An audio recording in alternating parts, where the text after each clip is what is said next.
Everybody, good good day to you. I hope you're having a nice day today. Welcome to this video about planispheres. A planisphere is also sometimes called a star wheel.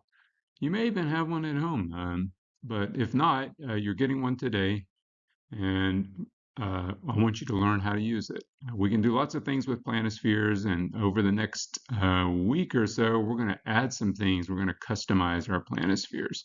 Anyway, you need to be able to use one. Some of the homework has planisphere questions, and also on our test, you will be expected to use a planisphere to solve problems. Here's where we are, still in Roman numeral 1, just kind of learning our way around the sky. Planisphere is helpful for that. Here's where we are in the homework, and um, we're working on this objective. So once you've viewed this video, you should be able to do those problems with the planisphere that you've got. What is a planisphere? Let's just look at a couple of key ideas. The idea of a planisphere is that you can compute using this cardboard device, or sometimes they're plastic, but you can compute your view of the sky by entering particular information. And it's a pretty simple idea. You turn the wheel and then you line up the time of day, whatever time of day you're interested in, with a date of the year so that you can say, okay, on this date at this time, here's what I'm going to see. Or it's like you're asking it, what will I see? And when you set the date and time, then you look at the stars visible in the window of the device, and that's what you should see in your sky. Notice, well, with some exceptions, we'll talk more about that, but works quite well for a place like Knoxville. And there are some things some finer points to talk about, but we're going to get the basics today.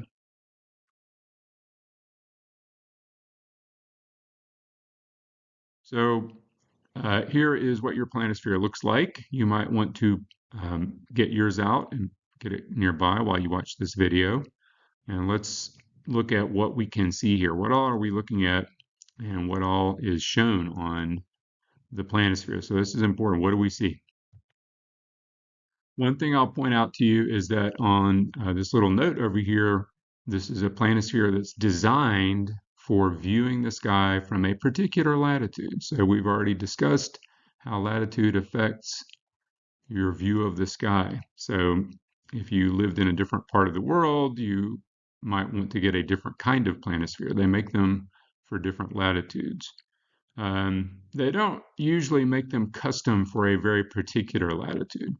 So this is technically exactly correct, or supposed to be exactly correct, for 40 degrees north.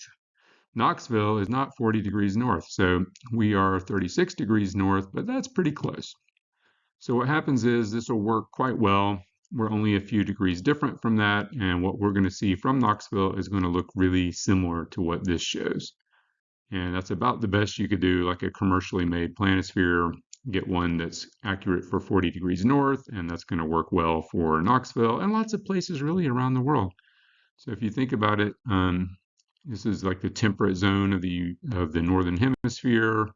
You're going to be, a lot of times you would be close to 40 degrees north. So this is a good kind of all-purpose planisphere.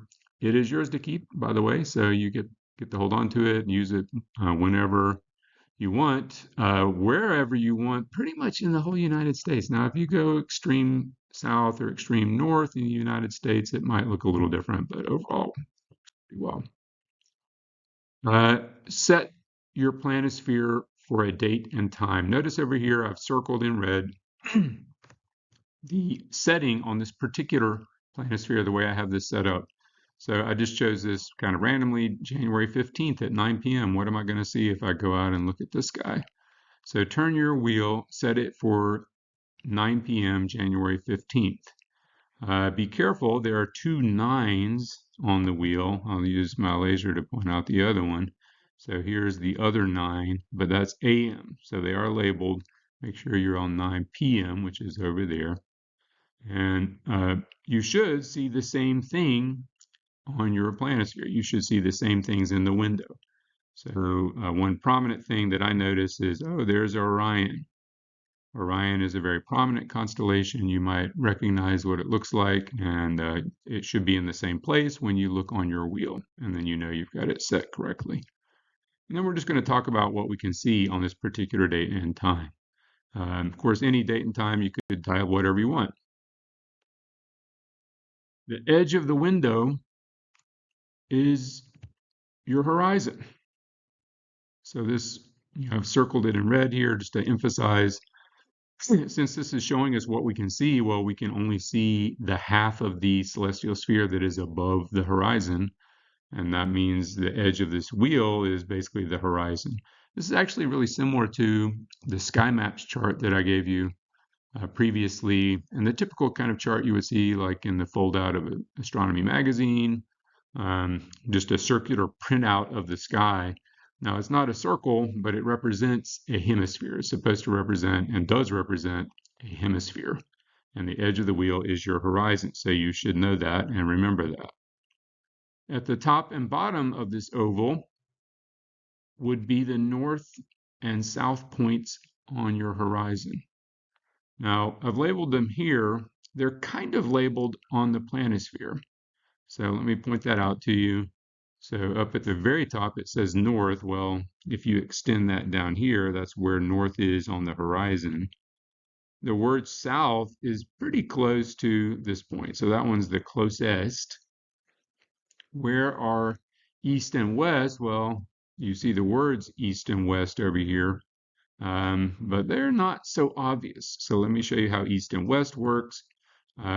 Is east right or left on this map? Well, you should know by now that east and west are backwards on a map of the sky because we're looking up. They seem backwards, but they're not backwards. That's just the way it is. And here's actually where they are. Now, you could even mark these points on your planisphere. It's your planisphere. You can add some marks if you want to. There is a little tiny little W right here, a little tiny E already printed, and you could add some little marks to show specifically that these are called cardinal points, like a cardinal direction. How could you figure out exactly where it is? It's kind of vague. The W is just kind of sitting out there. Well, those points intersect this line on the wheel. So there's the part that turns is the wheel. I'll refer to it as the wheel. And that line is a special line on the celestial sphere. It is labeled. If you look for a label, you will notice it is labeled the celestial equator. So they have shown you on the chart the celestial equator. And the celestial equator always intersects the horizon at exactly east and west. That's true for this planisphere. That's actually true for any planisphere and anywhere on Earth. So that's a fun fact for you. The equator connects to the exact east point on your horizon and the exact west point on your horizon. The celestial equator does. So that's a fun fact for you. So anyway, this white circle here is the celestial equator, and I can look for the point where it intersects the horizon, and then I know that's exactly where west is, for example. Okay. What's wrong with this picture? Well, since this is supposed to be a hemisphere, but it's not a circle, there is some distortion. And this is impossible. You might be saying, "Oh, Milligan, what'd you do? You got us distorted planispheres." No, no, no. They've been making this planisphere forever, by the way. Um, I don't know how long, for 50 years or something, the exact same one. And it's well established, it's accurate. There's just no way to distort this. This is a little bit like when you have a map of the world and Antarctica looks gigantic. Well, when you try to make a map of a sphere, it gets distorted when you put it on a flat piece of paper. And that happens here. Here's something you can check. What do I mean distorted? Well, I'll use the laser. Let's look at Orion on your star wheel, and then find Orion on one of the paper star charts that I gave you. The rectangular grid, the one with Orion in the center, would be a good one to look at. If you look at the wheel here, Orion is supposed to be a hunter. Well, he looks kind of squished here, like he got fat and short, whereas on a different chart, he might look a little taller and slimmer. Well, that's an example of what I mean when I say this wheel has a just kind of a distorted view. Another example of the distortion is east and west are not where you expect them to be. We would kind of expect them to be at the edges of this oval shape, but they're up here kind of off, off where we would expect them to be. It looks like it's farther from west to south than it is from west to north, but of course that's not true if you look at an actual horizon. So it's a little bit warped. The warp is worse at the edge of the wheel. So basically, things get spread out side to side at the edge of the wheel, and that's unavoidable.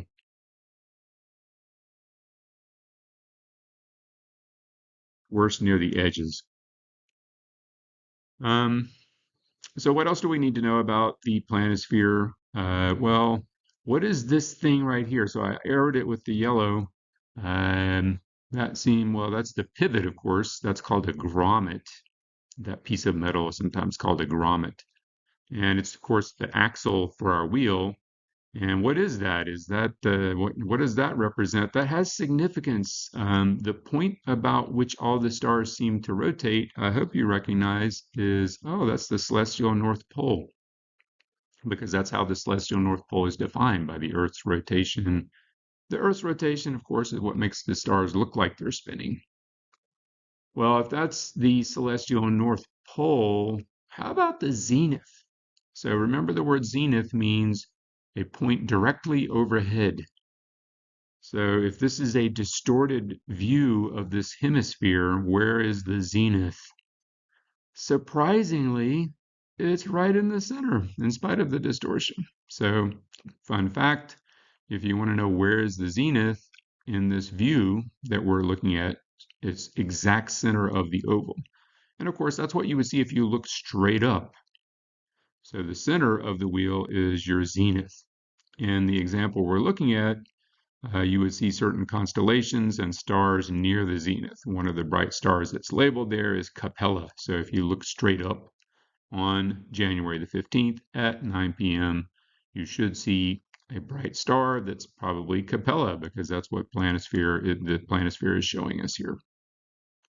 So keep that in mind. You need to remember that. The zenith is exact center of the window.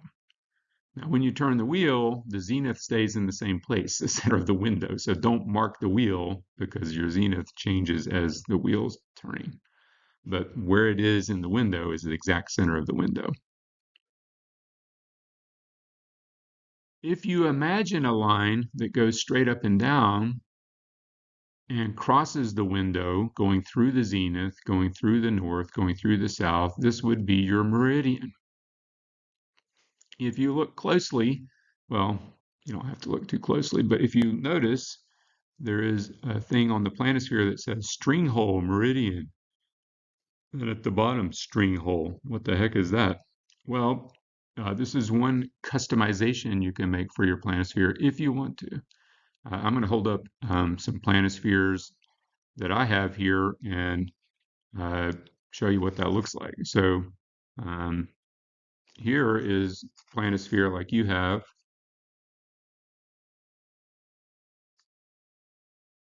No meridian line. But I have one where I actually did what they're suggesting by those words. So this is a planisphere that is my planisphere that I've had for a long time. Exact same kind, it was older. This is like 30 years old or something. And notice if I turn the wheel, you can see uh, I've got this string right here. And I added that piece of string and I connected those two holes. So that's just a little craft project if you want to. Um, Kind of a nerdy thing to do, but it's kind of fun to have a meridian line. The idea of the meridian is actually quite good for helping you orient yourself to the sky. Every time I go out and look at the sky, especially if I'm not sure what I'm looking at, one of the first things I do is I'm going to face south and kind of get this viewpoint of the sky and try to imagine the meridian. So feel free to add a meridian if you want to, but you also need to just be able to visualize it. So it could just be in your mind's eye what it looks like. You don't have to add the string. the little book that comes with the Planisphere has a lot of good information. I want you to try and read the book, um, and it should help you understand the Planisphere and just some other neat things about astronomy. It has in the book, you should be able to turn in the book and find a scale. And notice that says meridian scale. So, what is the meridian scale? Well, it's showing a number of degrees. And what it's showing you is declination. Notice where it says equator, that's labeled 0 degrees. And that lines up with the white circle on the wheel, which we already said is the equator. Notice that 90 degrees lines up with the grommet, and that's the celestial North Pole. So I can use that to judge the declination on this wheel. That's kind of neat. They give you this little ruler, like specialized ruler that you can use to measure declination on the wheel. Here's a close-up view, same thing. If we look at the close-up, then we could say, oh, look, here's something labeled Hyades, and it appears to have a declination of positive 20 degrees. So I could read off a value, and I can use that as kind of a temporary meridian if I want to. I could just hold up a piece of paper or this ruler. One thing to notice about the ruler is you can pivot the ruler. So if you want to, you can go to a different part of the wheel. Make sure you always keep the pole on the grommet, the little brass piece, and make sure equator lines up with the equator. Notice that is labeled equator right there. And then you can still read off the declination. So I might say, oh, look, here's something labeled Lepus. And Lepus appears to be located at a declination negative 20 degrees. It's 20 degrees below the celestial equator, south of the celestial equator. So that's a handy little guy that you can use if and when you need it or want to. All right, one other thing we'll point out about the planisphere is kind of the practical side of using a planisphere. So if you just want to go out and look at the sky, one way to think about it is since the edge of the wheel is the horizon, if you look towards the south horizon and the little yellow cross represents the zenith, then this is what you should see. So I'm just kind of imagining a view if I go outside and I look south. Well, if I look south, I'm pointed towards the south horizon. And overhead, well, if I'm actually looking south, I can't really see past overhead. So my view is basically going to be this part of the wheel that I've kind of shown by this white arc. So this would be kind of my view if I look south. I should be able to see Orion and over here Sirius. So that would be the view from south. But what if I view a different direction? Well, I'm going to rotate my planisphere. The best thing to do, and this is a little trick about planispheres, is I can rotate the planisphere. What if I rotate the planisphere this way and I put the word east at the bottom? If I do that, then this is what I would see looking east. So now I've got the east horizon at the bottom of the view. And I can imagine, okay, now I'm looking east and here's my horizon and here's straight overhead. So I would generally be seeing this part of the wheel, and this is how it would be oriented. So, if I see the star Capella, it's going to be above the stars in Gemini, Castor, and Pollux. So, this would be oriented the correct way. So put it at the bottom, put the word at the bottom. The direction that you're looking is a little trick for using planispheres. And of course, you can keep going. I'll rotate it again. And now we're looking north. And this is what you would see if you look north. You would see maybe the Big Dipper on your left, pretty close to north, but kind of standing on its end. You would be able to see Polaris facing north. You would see Cassiopeia, which would look a little bit like the letter M. Sometimes people call it that. That's an asterism for it. And then finally, of course, you could also rotate again and say, now I'm looking west. What am I going to see if I look west? I'm going to see the Great Square of Pegasus. That's a famous asterism.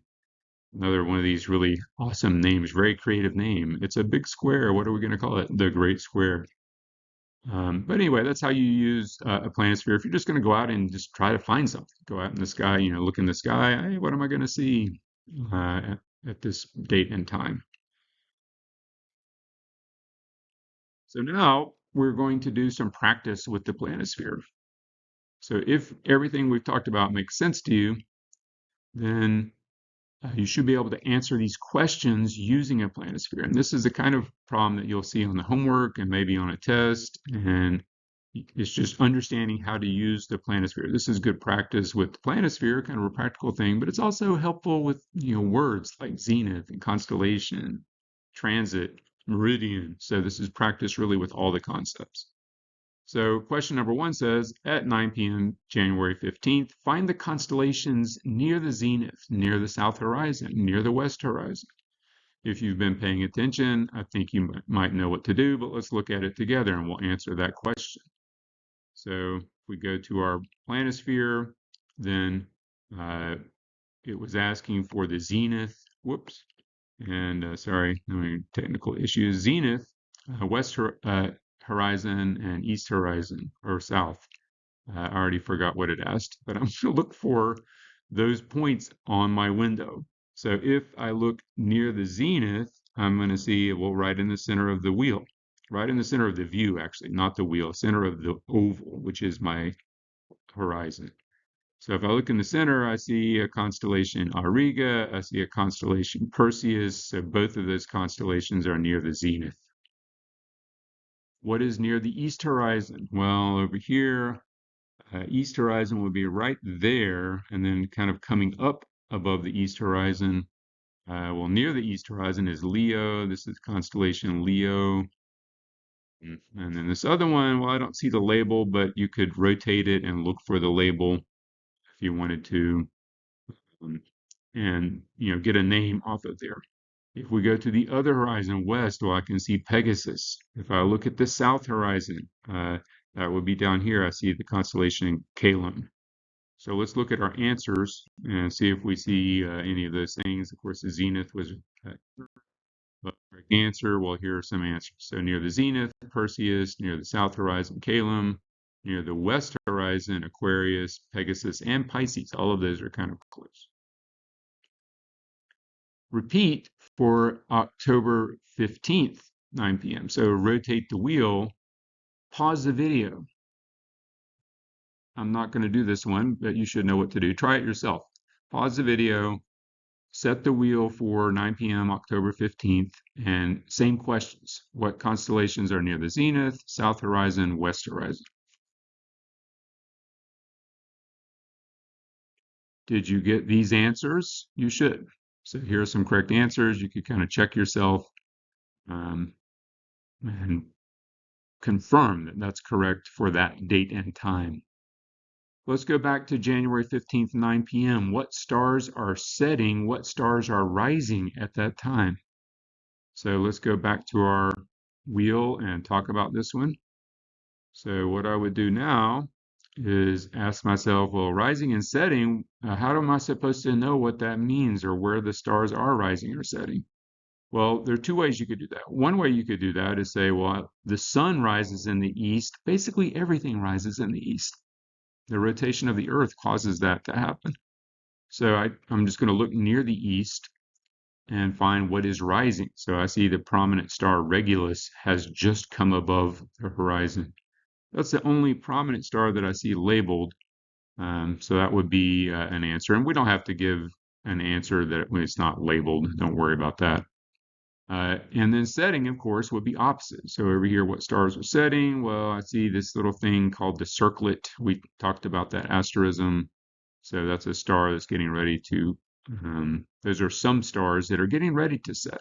If you can't remember, you can simulate time. So here's a fun idea. What if you go forward in time? Just rotate January the 15th towards 10 p.m. and then look at the wheel. What you should see is that stars will be coming out of the east, stars will be setting into the west. You can always kind of run your own simulation. It's like running a simulation on a computer. All you have to do is turn the wheel. So if you turn the wheel, you can figure out which way the stars are going. So what is the answer here? What stars are rising? What stars are setting? Well, rising, we have the star I mentioned, Regulus, also the asterism called the Sickle, which is in Leo. Setting at that time on the west horizon, the Great Square and the Circlet. Let's do another problem. Actually, we're going to do both these problems, 4 and 5, and then I have a set of questions that you can just try it entirely on your own. So, what bright stars transit, star or stars transits the meridian between 9 and 10 on January the 15th? So, what the heck does that mean? Transit means to cross, and in astronomy, a transit is a crossing of the meridian. That means some celestial body has crossed the meridian from our perspective, looking out at the night sky. So, how do I figure that out? Between 9 and 10 p.m. So, let's go back to our planisphere. And I have here, notice I'm still set for 9 p.m., but then I'm going to switch to 10 p.m. So this is a screenshot or a picture for 9 p.m. and then the next is 10 p.m. So watch what happens. I switch to 10 p.m. Oh, it changed.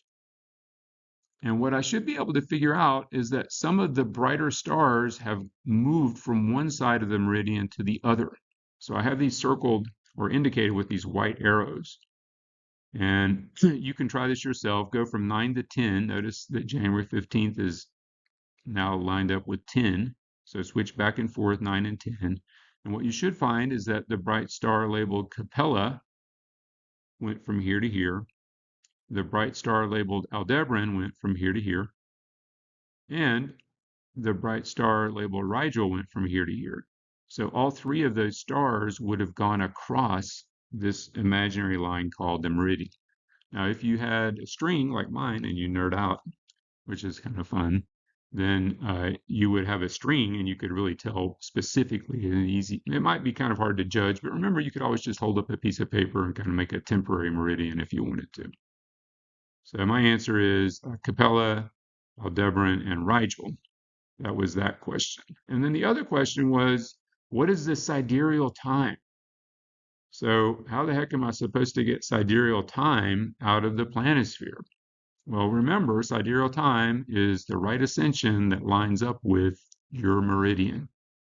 So that white line running down the center is our meridian. I just need to figure out what right ascension that is.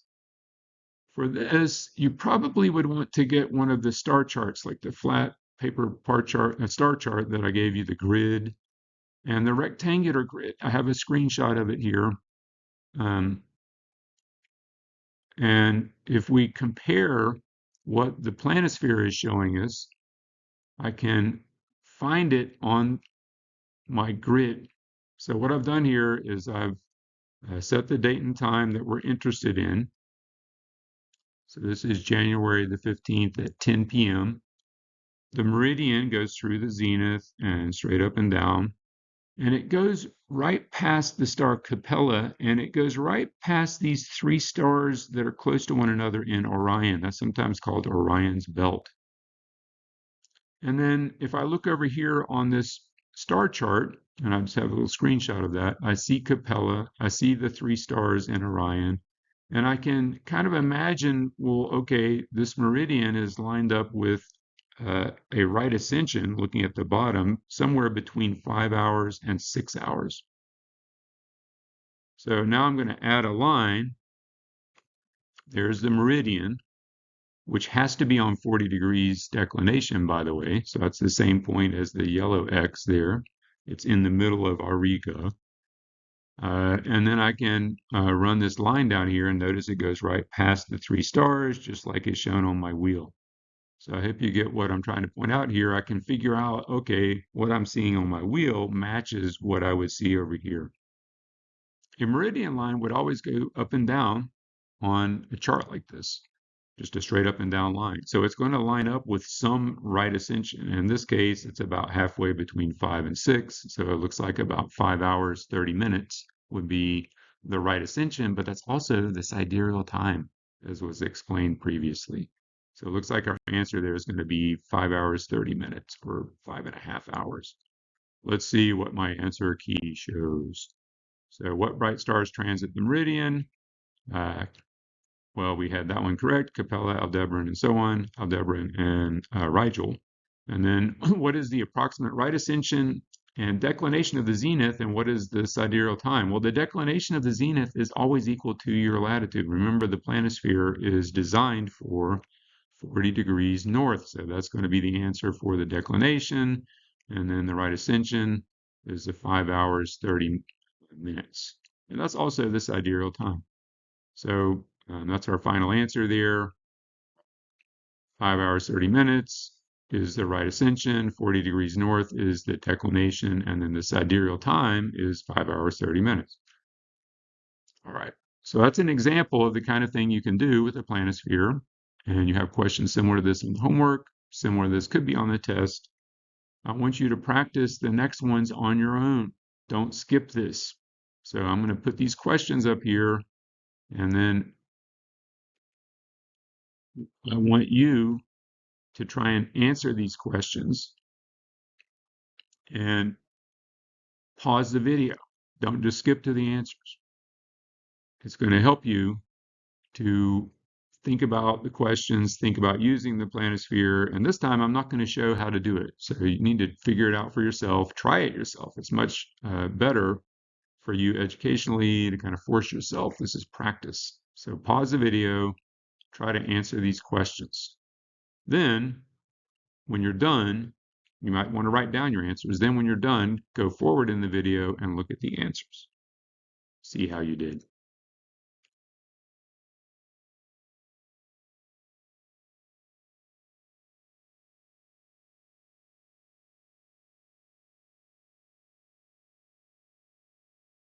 So here are some answers. And I hope you were able to figure these out. If you had different answers, you might try to look back, find these answers, see if you can figure out why these are the correct answers. So this should be good practice, and I hope that you're going to feel comfortable working with planispheres, and that's it.